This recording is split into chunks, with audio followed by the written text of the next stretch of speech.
여러분 안녕하십니까? KBS 뉴스 930입니다.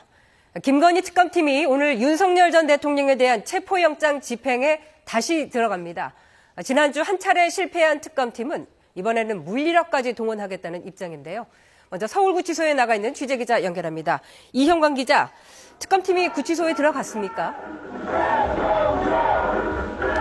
네, 그렇습니다. 오늘 오전 7시 50분쯤 특검팀 소속 검사와 수사관 등이 이곳 서울구치소에 도착했습니다. 이번 체포영장 재집행에는 물리력 동원 가능성까지 예고된 상황인데요. 구치소 앞은 이른 아침부터 지지자들이 몰리면서 긴장감이 감돌고 있습니다. 현재 현장에는 경찰 인력 4개 중대가 투입돼 만일의 사태에 대비하고 있습니다. 특검 측은 당초 오늘 오전 9시부터 체포영장 집행에 나설 계획이었습니다. 하지만 같은 시각 윤 전 대통령이 변호인 접견을 신청하면서 집행 시각을 1시간 앞당겼습니다. 현재 구치소 안에서는 특검 측과 윤 전 대통령 측의 대치 상황이 이어지는 것으로 전해졌습니다. 특검 측은 우선 출석을 다시 권유한 뒤 윤 전 대통령이 끝내 불응하면 강제 구인에 나서겠다는 입장입니다. 이 경우 특검 측은 현장에서 물리력 행사 계획을 고지한 뒤 교정당국 협조를 받아 수갑을 채우고 조사실로 이송하는 절차를 밟게 됩니다. 앞서 법무부는 서울구치소에 특검 측 체포영장 집행 업무에 적극 협조하라는 지시를 내린 바 있는데요. 교정당국이 소극적일 경우 실제 강제 구인이 이뤄질지는 불투명하기 때문입니다. 1차 체포영장 집행 당시 윤 전 대통령은 수의를 벗고 바닥에 누운 채 완강히 거부했다는 게 특검 측 상황 설명이었는데요. 과거 내란 특검도 여러 차례 강제 구인을 시도했지만 교정당국이 난색을 보여 무산된 전례가 있습니다. 윤 전 대통령은 오늘 오전 변호인 접견을 신청한 만큼 이를 이유로 특검의 강제 구인 시도를 거부할 것으로 보입니다. 이 변호인단은 앞서 물리력을 동원한다면 교도관에 대해 법적 조치를 하겠다고 밝히기도 했습니다.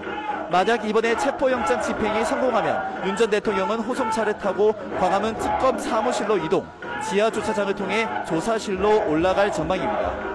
특검 측 요청에 따라 경기 남부청 형사팀이 윤 전 대통령을 서울까지 인솔하고 서울 관 내에서는 종로경찰서가 인계해 동행합니다. 지금까지 서울구치소에서 전해드렸습니다.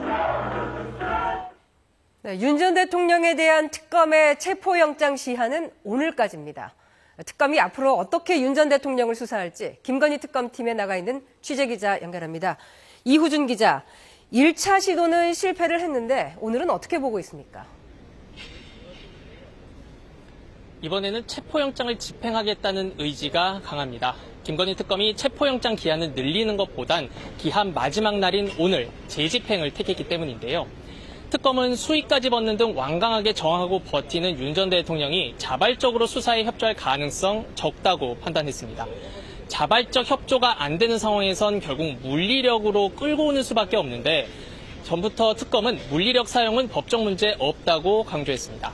문홍주 특검보는 윤 전 대통령이 과거 국정농단 특검 시절 최선 씨에게 했던 것처럼 우리도 똑같이 하겠다고 설명했습니다.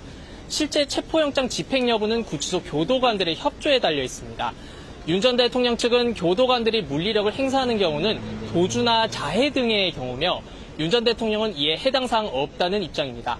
반면 특검 측은 일반 피의자가 도주할 때 체포영장으로 잡아오는 것처럼 물리력을 쓸 수 있다고 맞서고 있습니다. 이런 상황인 만큼 만약 강제 집행으로 윤 전 대통령을 특검 사무실로 끌고 온다고 하더라도 조사에 협조하지 않을 가능성이 높습니다. 진술을 하도록 강제할 수 있는 건 불가능하기 때문인데요. 특검팀은 윤 전 대통령에 대해 공천 개입 의혹 등에 대한 조사를 준비하고 있습니다. 윤 전 대통령 부부는 2022년 대선 전 명태균 씨로부터 무상 여론조사를 받는 대가로 김영선 전 의원의 국회의원 공천 등을 도운 혐의를 받고 있습니다. 이미 특검은 명시 조사와 김 전 의원 소환 조사를 마친 상태입니다.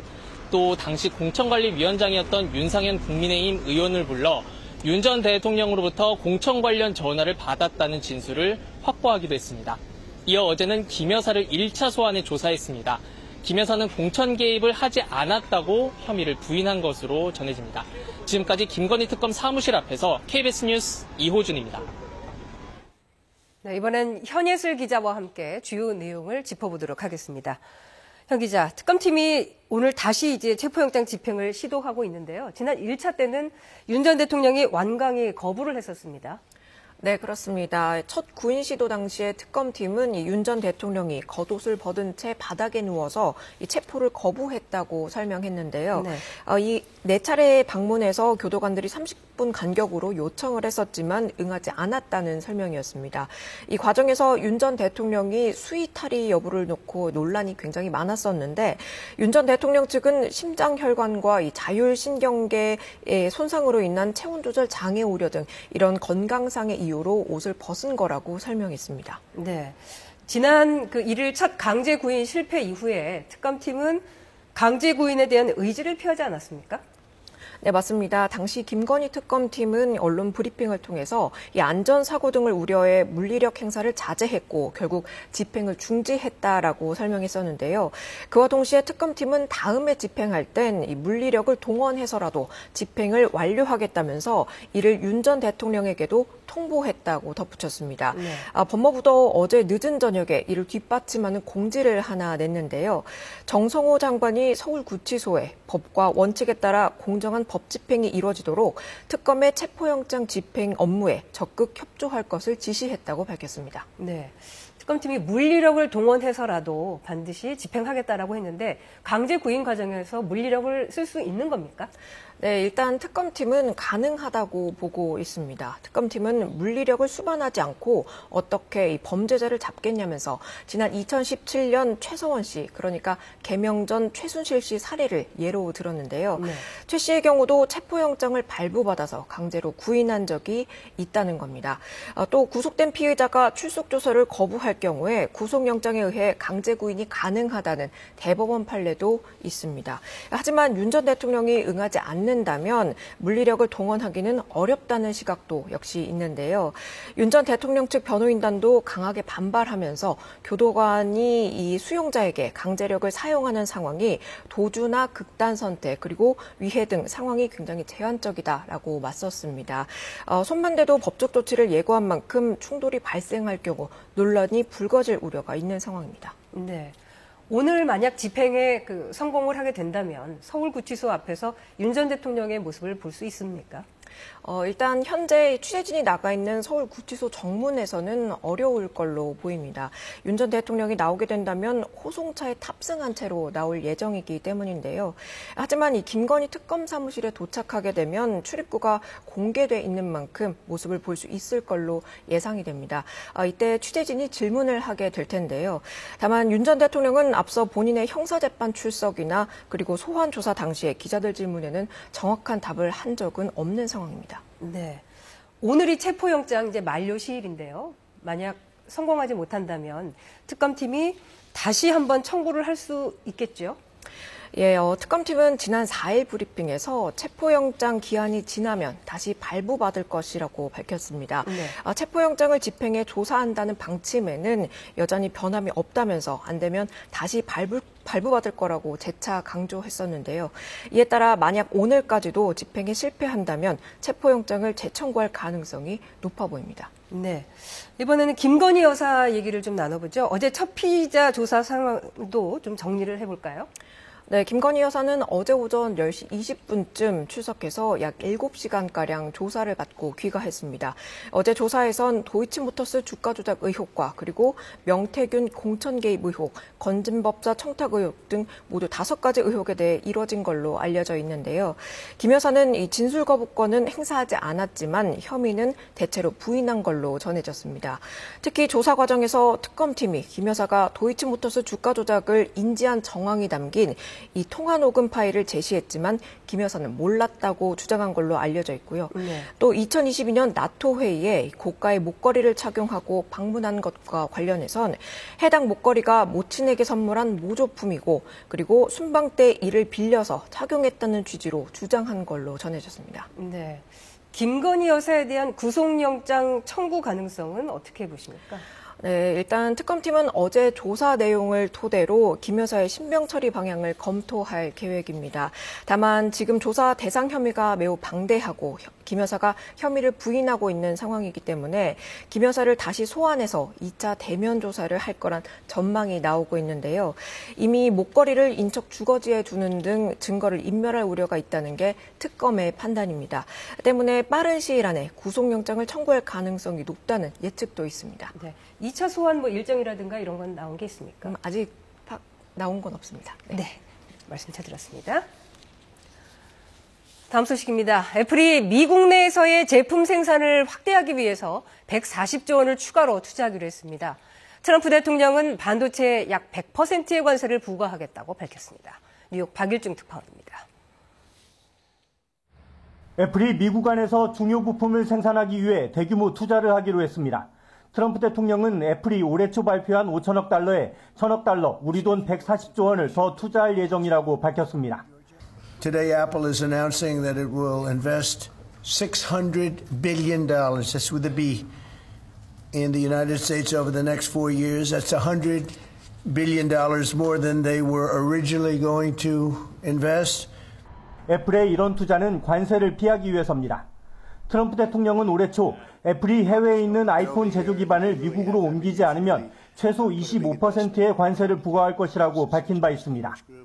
여기에 트럼프 대통령은 인도에 25%의 추가 관세를 더해 50% 관세 부과를 예고했습니다.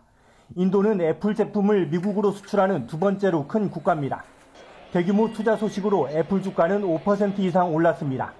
저점 매수세에 애플의 투자 소식, 그리고 조기 금리 인하 기대감이 더해지면서 뉴욕 주식시장은 일제히 상승했습니다. 리사 쿡 연방준비제도 이사는 고용 상황이 변곡점일 수 있다고 했고, 닐 카시카리 미니애폴리스 연은 총재는 단기적으로 금리 인하가 적절할 수 있다고 말했습니다. 다만 애플의 미국 내 투자가 실제 공급망 재편으로 이어질지는 미지수라며 주가가 추측만으로 반응하고 있다는 분석도 나옵니다. But a more accurate way to think about it is that there simply is no possible way you could make it in the United States.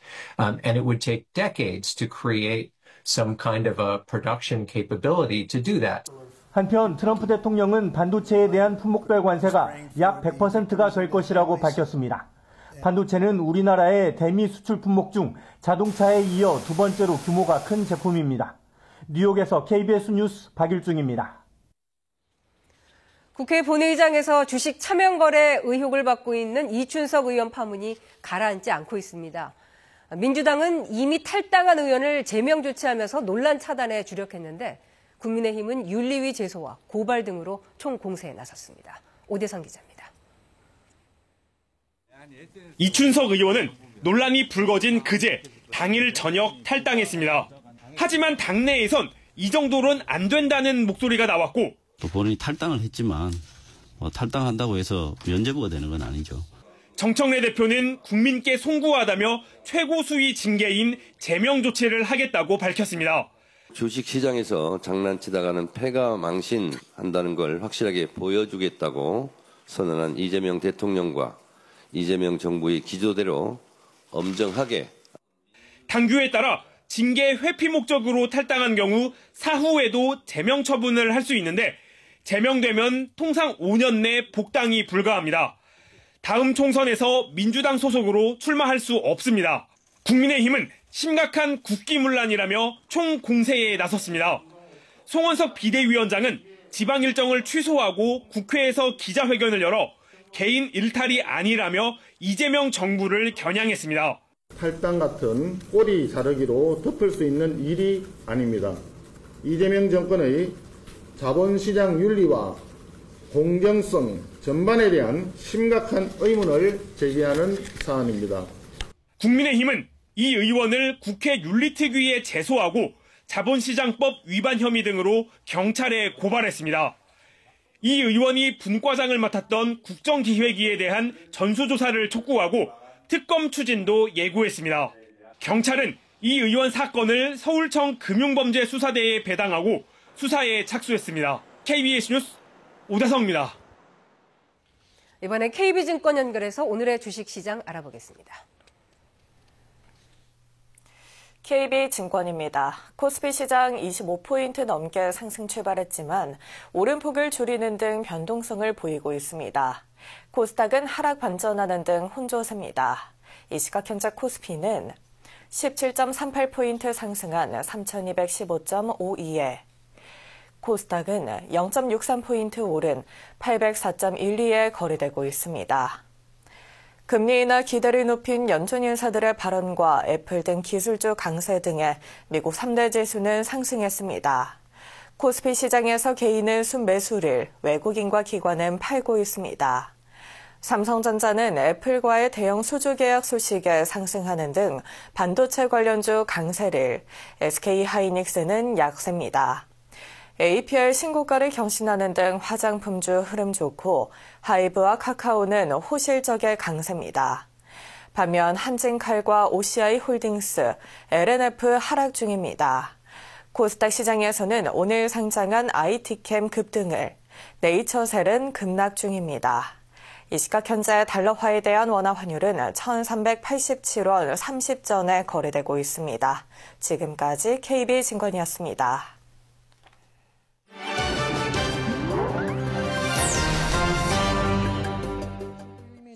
일본에는 1200여 곳의 공공도로 휴게소가 있는데요. 최근 휴게소에 숙박시설까지 갖추는 등 다양하게 바뀌고 있습니다. 비눗방울을 불고 물가에서 장난치는 아이들, 고기를 구워 먹는 바비큐 시설도 있습니다. 와카야마현의 한 도로 휴게소입니다. 규모가 도쿄돔 5개 정도, 25만 제곱미터에 이르는 대형 공간인데요. 와카야마의 자연을 즐길 수 있는 시설로 3년 전 문을 열었습니다. 얼마 전에는 반으로 자른 대나무에 소면을 흘려보내며 건져먹는 나가시 소면 행사가 열리기도 했습니다. イベントのために参加させてもらってます。水辺があったり、野原があったり、一日過ごすことができてます。 숙박시설도 있는데 반려견도 데려올 수 있어 휴게소를 일부러 찾는 사람도 늘고 있습니다. 미치노에키라는 이름의 도로 휴게소는 1993년 생기기 시작했습니다. 일반 도로를 오가는 운전자들의 휴식 장소로 쓰이다 이용객들이 늘면서 지역 특산품 등도 팔고 있습니다. 도쿠시마현의 이 휴게소는 부진의 피난소를 만들고 비상식량 19,000명분을 비축하는 등 지역의 방제 거점으로 쓰이고 있습니다. 남아프리카 공화국 케이프타운 동쪽에 위치한 이곳은 오츠원. 세계 타조 가죽 생산량의 70%를 차지해 타조의 수도로 불리는 지역입니다. 타조 가죽은 내구성이 뛰어나고 부드러워 부츠를 만드는 데 최적의 소재로 꼽히는데요. 텍사스의 대표적인 카우보이 부츠 브랜드인 저스틴 등이 이곳에서 타조 가죽을 수입합니다. 그런데 이번 트럼프 행정부의 30% 수입 관세 부과로 이곳 업계에 비상이 걸렸습니다.